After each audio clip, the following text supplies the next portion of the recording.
Hello everyone, today I will tell you the story, and the story name is A Boy's Fear. This is the first story, and before that, I would like to start this story with a simple quotation of Mahatma Gandhi. Strength does not come from physical activity, it comes from an indomitable will. It means that Shakti, physical means शारीरिक गतिविधियों से नहीं आती है, बल्कि यह आती है तो अदम्य इच्छा शक्ति से आती है. With this beautiful quotation, let's start this story. A 10-year-old boy decided to learn judo despite the fact that he had lost his left arm in a devastating car accident. एक 10 साल का लड़का यह निर्णय करता है कि उसे जूडो सीखना है, यह जानते हुए भी कि उसका बायां हाथ एक भयंकर कार एक्सीडेंट में उसने गंवा दिया है. The boy began lessons with an old Japanese judo master. The boy was doing well, so he could not understand why, after 3 months of training, the master had taught him only one move. Sensei, the boy finally said, shouldn't we learn more moves? This is the only move you know, but this is only move you will ever need to know, the sensei replied. लड़का बूढ़े Japanese judo master की सहायता से अपनी शिक्षा आरंभ करता है.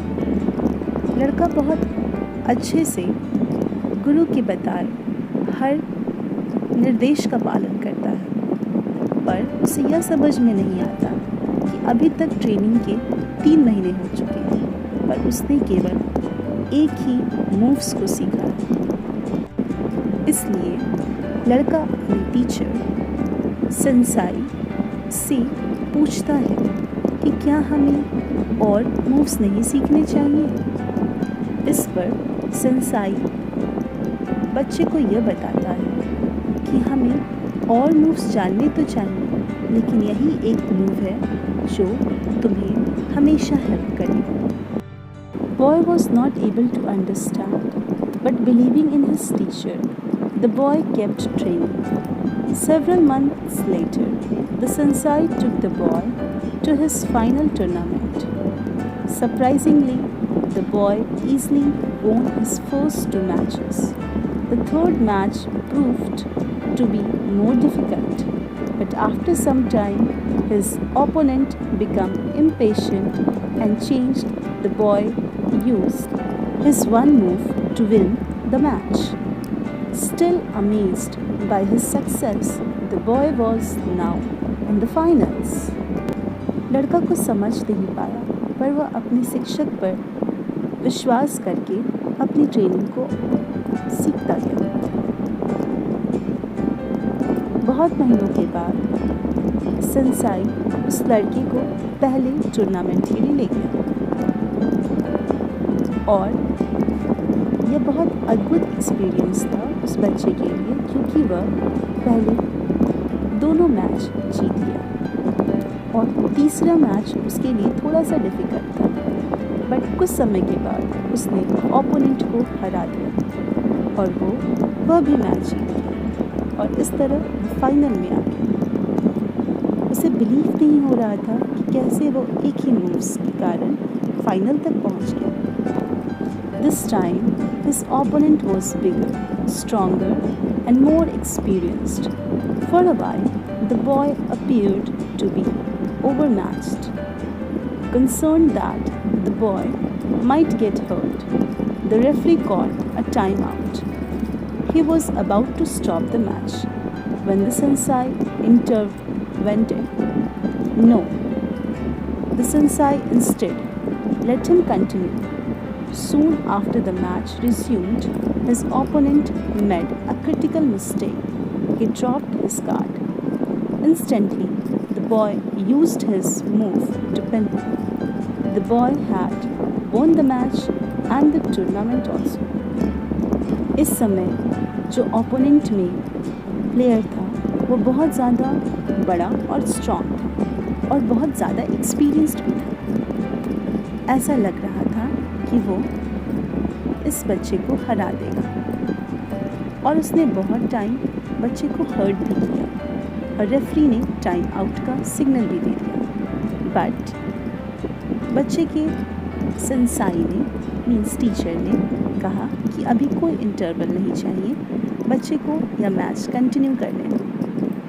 इस पर ओपोनेंट जो था उसने एक गलती कर दी और जब मैच शुरू हुआ उसने अपनी सुरक्षा कवच को हटा दिया और जैसे ही उसने अपनी सुरक्षा कवच को हटाया लड़के ने अपना वो स्पेशल मूव यूज़ किया और इस मैच को भी जीत लिया। He was the champion. On the way home, the boy and the sensei received every move in each and every match. Then the boy summoned the courage to ask what was really on his mind. Sensei, how did I win the tournament with only one move? You won for two reasons, the sensei answered. First, you have almost mastered one of the most difficult throws in all of judo. And the second, the only known defense for that move is for your opponent is to grab your left arm. The boy's biggest weakness had become his biggest strength. अब वह बच्चा champion था। घर जाने के रास्ते में उस बच्चे ने अपने सेंसाई से पूछा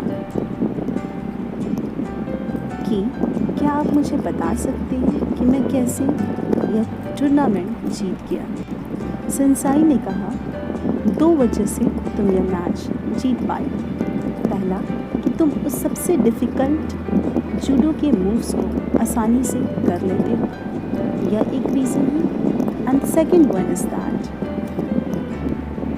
और दूसरा कारण यह है कि कैसे अपने ओपोनेंट से तुम अपने बाएं हाथ को बचा सकते हो। तो आज हमने सीखा कि किस प्रकार इस बच्चे का वीकनेस उसके लिए सबसे बड़ी मजबूती बन गई। I hope this motivational story motivates you also. Thank you.